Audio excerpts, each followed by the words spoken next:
First question is, you have been leading research on digital supply chain design and additive manufacturing.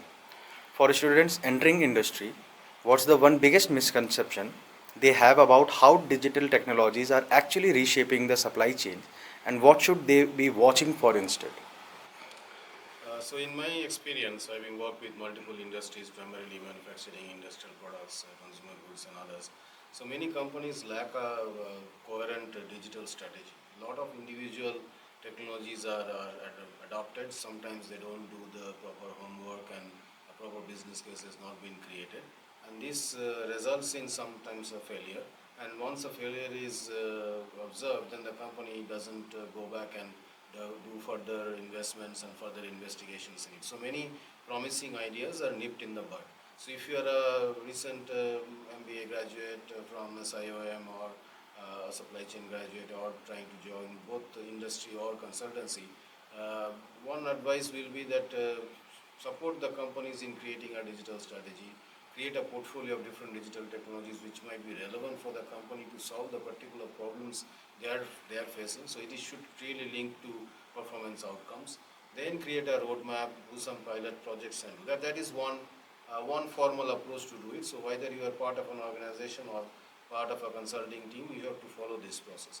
There are other organizations which are very experiment driven, and they allow for some failures. They allow for their teams to try out new things without going through a very formal process. So that means that has to be embedded in the culture, right? If a company is very process and formal process driven, then they have to follow that formal process and do it.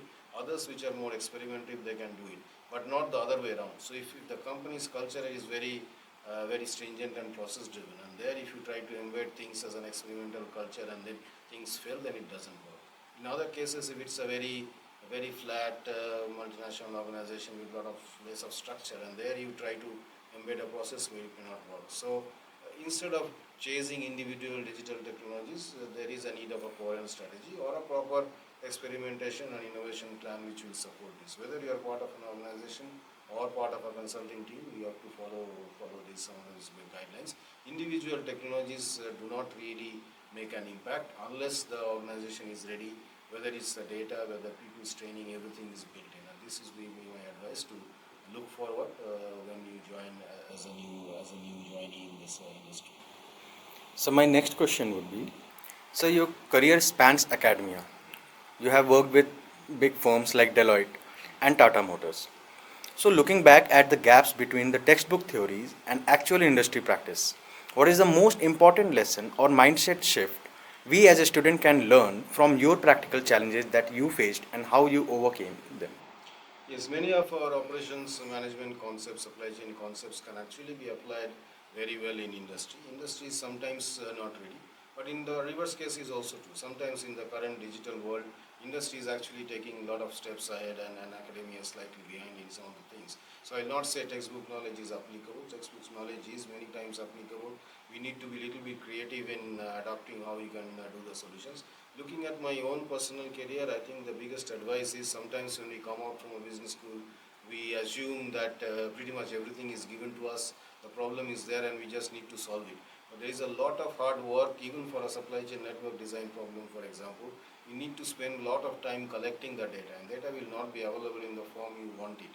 So it is a lot of hard work I personally had to do to measure the cost, collect the data, maybe mapping multiple ERP systems.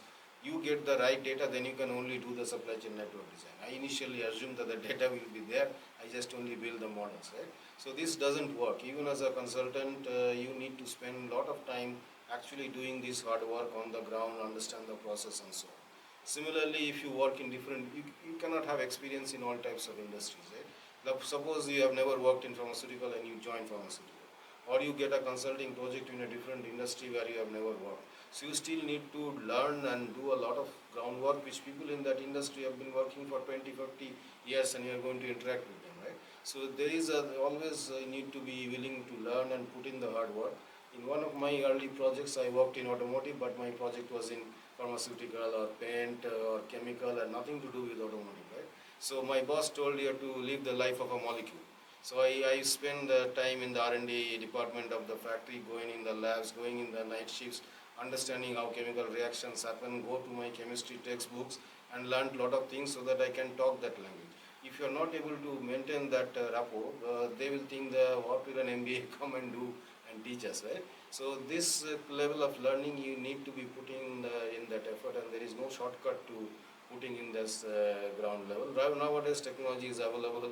Maybe you will use AI, but you need to be having your own interpersonal skills as well as willingness to learn to go ahead and make some impact. So my third question would be, if you were advising an MBA student who want to make an impact in operations or supply chain, what skill set or mindset do you think that matter most right now, and what should they be prioritizing in their learning? So all of our core operations supply chain management concepts, that is absolutely necessary. I will not say these are not needed. So these are the bedrocks and foundation. On top of it, people has to be very digitally savvy, at the same time strong in analytical capabilities. So all data science, OR tools, analytics, programming in Python, along with the core operations supply chain management concepts, able to build models, optimization models, interpret results. All these are foundational skills, right?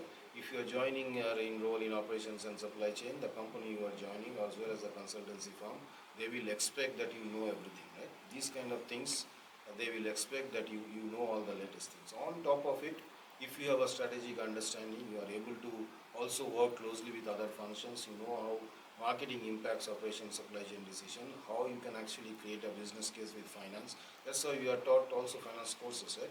Linking operations and finance doesn't come naturally to engineers. We have not been trained in finance so much, right? But this is a requirement in any business. When you take an investment decision, even if you suggest some improvement using your lean or Six Sigma or any other use of digital technologies, companies will expect that you create a business case, which requires that you create an ROI, you create an ROI tree. You need to actually understand all the cost levers. So its knowledge of finance is very important. This is what all everybody is not able to make. But if you are a good engineer, you have learned operations and supply chain and new finance, and if you are able to link all of these, that's a very strong skill you should have.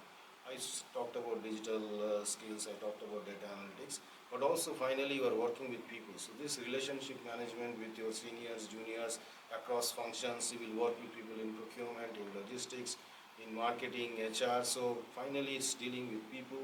So you have to be humble enough to learn as you are starting your career. Many people have many years of experience, and try to understand how these people work. Don't think that you are an MBA from a top institute and people will be immediately willing to listen to you. So you have to be humble enough to know some things work, some things may not work, and they may not be following the best practice. But there has to be a way how you communicate the message. If you come across as very aggressive, I know everything, then you will not have that chance. So that humility and willingness to learn and being on the ground and how you work and manage relationship is very important. Sir, this is the first time collaboration between Symbiosis Institute of Operation Management and Durham University. I would like to ask you, how was your experience here at SIOM, that is Symbiosis Institute of Operation Management, Nashik? Yes, I have been aware of this institute for many years, and this is one of the pioneering institutes in India working primarily on operations and supply chain management. So as a professor, this is my privilege to be as part of visit this institute. This is my first visit, but as I said, I am aware of this institute for many years now, and I was willing to come and visit, but this was the first opportunity I got. So it was a wonderful experience interacting with both the first year and the second year students. I had a lot of interesting questions for them, and hope I was able to motivate some of you to kind of take up roles in digital supply chains or even in space industry I talked about. I also had very interesting discussions with all the faculty colleagues, and we discussed about potential research collaborations, and I'm looking forward to further collaborations and coming back to Nashik possibly every year. Thank you so much, sir. Thank you.